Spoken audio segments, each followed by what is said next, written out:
Hi guys, welcome back to my channel and a new video from me. Today I'm going to talk about how to travel Africa on a budget. So note, I have not traveled all over Africa, but a few countries, and yeah, being on a budget is something that I really know how to do because I am definitely on a budget. So if you are interested in these tips that I have, stay tuned. My first tip on traveling Africa on a budget is definitely to book your flight tickets in advance. When you book them late, they get really expensive, and I know this from experience. The prices will depend on where you are starting off from. I find that starting from Europe is a bit cheaper than starting from places as in North America, for example. My second tip is to check your visas, because this can become a really expensive story if you do not check your visas beforehand. I used to think that with my Western or with my EU passport, I am free to go wherever and just get visa on arrival. That is not the case, and I learned that the hard way. So definitely check, plan ahead which countries do you want to go to, and apply for visas beforehand. And sometimes visas takes weeks to apply, and you can only apply in the country that you are from. And also check whether it's a single entry or multi-entry visa, because that can restrict you if you can leave the country in between. A tip is, if you're traveling in East Africa, then you can buy like a visa that will work for Kenya, Rwanda and Uganda, I believe, and for 90 days. So that's a nice little thing if you're gonna travel around that region. My third tip is to get hotels or hostels with a kitchen. The plan is to cook as many meals as possible and eat as little as possible outside of the home, because eating out can really make your expenses go really high. If you do have to go out and eat, my fourth tip is to choose your restaurants wisely. Do not go to restaurants that are close to tourist attractions, or eat at places that are really close proximity to something touristy, because the prices are often much higher and the quality is much lower. And I know, because this happened to us when I went to Paris, and yeah, when I went to Paris recently, when we went to a restaurant that was really close to the Louvre museum. So high prices and such bad food. Okay, so my fifth tip is my most valuable and most important tip, and can be the most hardest for some people.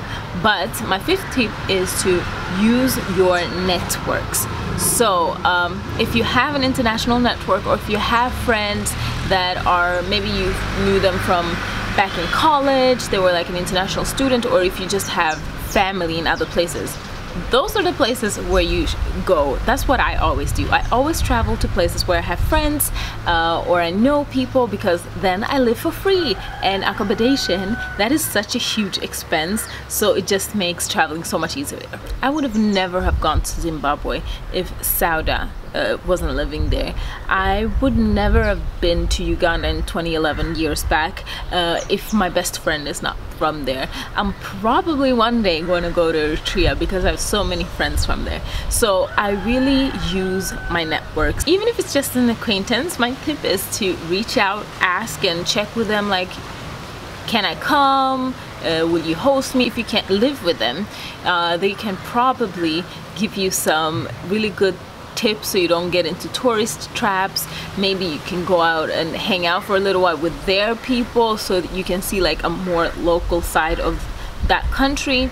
So yeah, I really love to utilize my network. If you do not have an international network, it's never too late to start building those friendships with international people. So if you ever have the chance to build a friendship with an international person, do it. If you do not have prior international network or network in Africa, my tip is to go out and try to meet some locals and make friendships, and that would be the best way to see the country for what it really is and not just like the touristy places. Another tip is to travel with a friend. If you travel with somebody, that means sharing accommodation costs, sharing transportation costs if you take taxis or rent a car. So if you're not a solo traveler, it's okay, because it actually, I find it to be cheaper traveling with somebody. Another way to keep a budget when you're traveling is to use local transport, of course.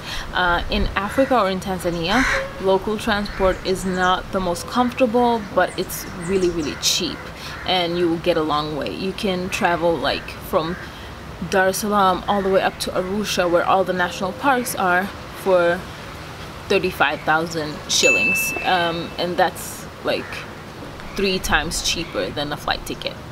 Also, if you're cooking your own food, try to buy as local as possible. So don't go into your supermarket to buy fruits and veggies, but actually go to the local markets where you can get the same thing for a fraction of the price. So I have a little extra tip for you guys. When you travel to Africa, you'll probably see that online there's very little information. So my tip is actually to look for Facebook groups where people or expats in the country that you're planning to go to usually create Facebook groups, and they usually write stuff about activities that you can do in the particular country or city, and that's a really good way to get updated information on the particular country or city that you want to visit. So guys, there are some few tips I wanted to add. After I finished filming, I just remembered a few tips that I just wanted to share with you guys. One is to use taxi apps such as Uber and Lyft or whatever in the metropolitan cities in Africa, because they are super cheap, and it's way comfortable than a public transportation. Obviously, public transportation is still like a fraction of the price of an Uber, but Uber is still super affordable, so I definitely recommend that you have that. Another tip is to buy a SIM card, because then you can buy a data package, and then you can have apps such as Uber to call for transportation, but also like WhatsApp. A lot of people in African countries use WhatsApp, and you can also contact your family with WhatsApp or Viber or whatever. So buying a SIM card is quite cheap, around like 2,000 shillings, I think. No, 2,000 shillings, yeah, I think that's like $1.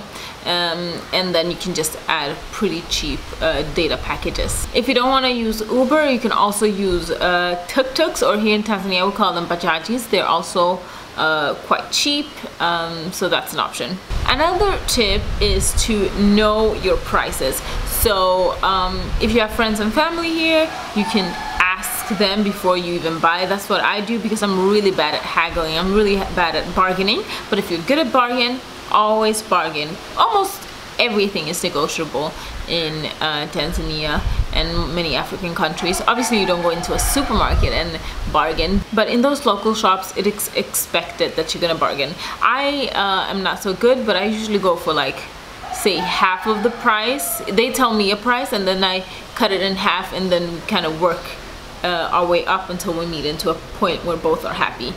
Sometimes it's even worth cutting it in 3 pieces and work your way up. And of course we got to talk about safari. Safari is one of the big reasons to why people travel here, and to be honest, it's very hard to get around the fact that they are pricey and it's going to be like your biggest sunken cost.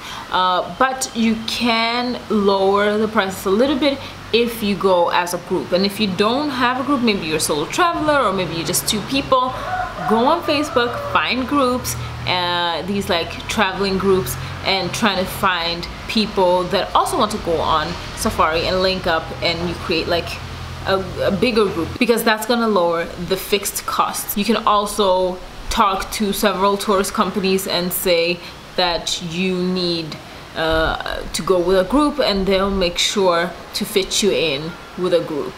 Another thing is to book your activities such as safari, snorkeling, whatever, through a hotel, because a lot of times they can give a good deal But don't be afraid to shop around because outside of hotels, especially in touristy places, there's so many people with who will offer you different tours, and you can kind of go back to your hotel and say, I was offered this price, can you match it?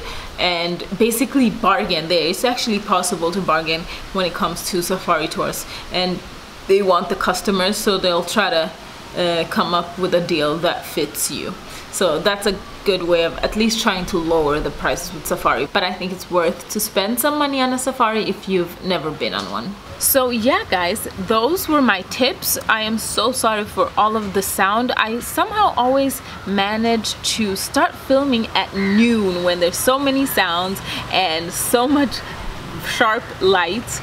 But I still hope that you enjoyed this video. I thank you so much for your support. Oh my god, stop drilling. So thank you for watching, and I'll see you in my next video. Bye guys. Mwah.